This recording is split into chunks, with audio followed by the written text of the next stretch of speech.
ಬಳ್ಳಾರಿನಲ್ಲಿ ಸ್ಪಷ್ಟವಾಗಿ ಎಲ್ಲ ನಿಯಮಗಳ ಉಲ್ಲಂಘನೆ ಆಗಿದೆ. ಬಳ್ಳಾರಿನಲ್ಲಿ ಜನಾರ್ದನ್ ರೆಡ್ಡಿಯವರ ಮನೆಗೆ ಅಟ್ಯಾಕ್ ಮಾಡಲಿಕ್ಕೆ ಬಂದಿದ್ದಾರೆ. ಆಮೇಲೆ ಎರಡೆರಡು ಬಾರಿ ಪೋಸ್ಟ್ ಮಾರ್ಟಮ್ ಮಾಡಿದರು. ಇದ್ರ ಜೊತೆಗೆ ಒಂದು ಸಂಚು ವ್ಯಕ್ತ ಆಗ್ತಿರೋದೇನು ಅಂದರೆ, ಅಲ್ಲಿ ಕಾಂಗ್ರೆಸ್ನವರೇ ಕಾಂಗ್ರೆಸ್ ಕಾರ್ಯಕರ್ತನ ಹತ್ಯೆ ಮಾಡಿ BJPಯವರು ತಲೆಗೆ ಕಟ್ಟುವ ಪ್ರಯತ್ನ ಮಾಡಿದರು. ಏನಾರು ಮಾಧ್ಯಮಗಳು ವಿಡಿಯೋವನ್ನು ಬಿಡುಗಡೆ ಮಾಡದೇ ಇದ್ದಿದ್ದರೆ, ಸಾಕ್ಷಿ ಆಗದೇ ಇದ್ದಿದ್ದರೆ, ಅದು BJPಯವ್ರ ತಲೆಗೆ ಕಟ್ಟೋ ಪ್ರಯತ್ನ ಮಾಡಿದರು ಅನ್ನೋದು ಕೂಡ ಭಾಳ ಆಘಾತಕಾರಿ ವಿಷಯ. ಇದು ಭಾಳ ಗಂಭೀರವಾಗಿರ್ತಕ್ಕಂಥದ್ದು. ಒಂದು ಮರ್ಡರ್ ಆದರೂ ಕೂಡ ಸರ್ಕಾರ ಎಷ್ಟು ಗಂಭೀರವಾಗಿ ತಗೊಳ್ಳಲಿಲ್ಲ. ಅವ್ರು ಇನ್ನೂ ಕೂಡ ಯಾರನ್ನೋ ರಕ್ಷಣೆ ಮಾಡುವ ರೀತಿಯಲ್ಲೇ ವರ್ತನೆ ಮಾಡ್ತಿದ್ದಾರೆ. ಶಾಸಕ ಜನಾರ್ದನ್ ರೆಡ್ಡಿಯವರ ಮನೆ ಮೇಲೆ ದಾಳಿ ನಡೀತದೆ, ಸಾವಿರಾರು ಜನ ಅಸೆಂಬಲ್ ಆಗ್ತಾರೆ. ಅಲ್ಲಿ ಪೊಲೀಸ್ ವೈಫಲ್ಯ ಎದ್ದು ಕಾಣುತ್ತೆ. ಯಾವುದೇ ಅನುಮತಿ ಇಲ್ಲದೆ ಊರು ತುಂಬ ಬ್ಯಾನರ್ ಕಟ್ತಾರೆ, ಅವ್ರ ಮನೆ ಮುಂದೆನೂ ಕಟ್ತಾರೆ. ಇದೆಲ್ಲವೂ ಗಲಭೆ ನಡೆಸುವ ಒಂದು ನಿಯೋಜಿತ ಸಂಚಿನ ರೀತಿಯಲ್ಲಿ ಭಾಸ ಆಗುತ್ತೆ.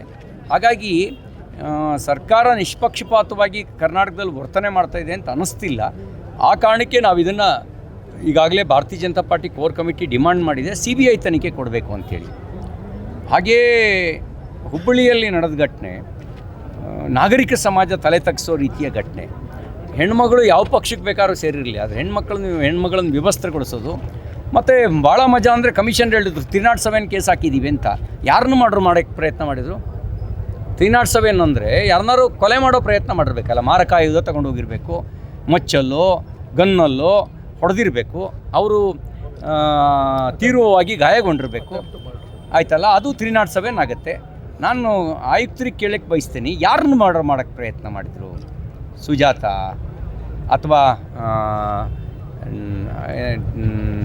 ಸುಜಾತ ತಾನೇ? ಸುಜಾತ ಹಂಡಿ ಯಾರನ್ನು ಮಾಡೋಕ್ಕೆ ಪ್ರಯತ್ನ ಮಾಡಿದರು? ನೀವು ನಿಮ್ಮ ದೌರ್ಜನ್ಯವನ್ನು ನೀವು ಸಂತ್ರಸ್ತೆಯ ತಲೆಗೆ ಕಟ್ಟಿ ನೀವು ಇಲಾಖೆಯೇ ನೀವು ಬಚಾವಾಗಬೇಕು ಅಂತ ವಹಿಸಿದಿರಿ. ಇದು ನಾಗರಿಕ ಸಮಾಜ ತಲೆ ತಗ್ಗಿಸೋ ವಿಷಯ. ಮಾನ್ಯ ಗೃಹ ಸಚಿವರೇ, ನಿಮ್ಮ ಸರ್ಕಾರ ಇದೇನು ತೋರಿಸೋದಕ್ಕಾದರೂ ತಪ್ಪಿತಸ್ಥ ಪೊಲೀಸರ ಮೇಲೆ ಕ್ರಮ ತಗೊಳ್ಳಿ, ಆ ಹೆಣ್ಣುಮಗಳಿಗೆ ನ್ಯಾಯ ಕೊಡಿ, ಆ ಸಂತ್ರಸ್ತೆ ಮೇಲೆ ಹಾಕಿರ್ತಕ್ಕಂಥ ಸುಳ್ಳು ಮೊಕದ್ದಮೆಗಳನ್ನು ವಾಪಸ್ ತಗೊಳ್ಳಿ, ಮತ್ತು ಇಡೀ ಸಮಗ್ರ ತನಿಖೆಯನ್ನು ಹಾಲಿ ಮಹಿಳಾ ನ್ಯಾಯಾಧೀಶರ ನೇತೃತ್ವದಲ್ಲಿ ನಡೆಸಿ ಅಂತ ನಾನು ಆಗ್ರಹಿಸ್ತೇನೆ.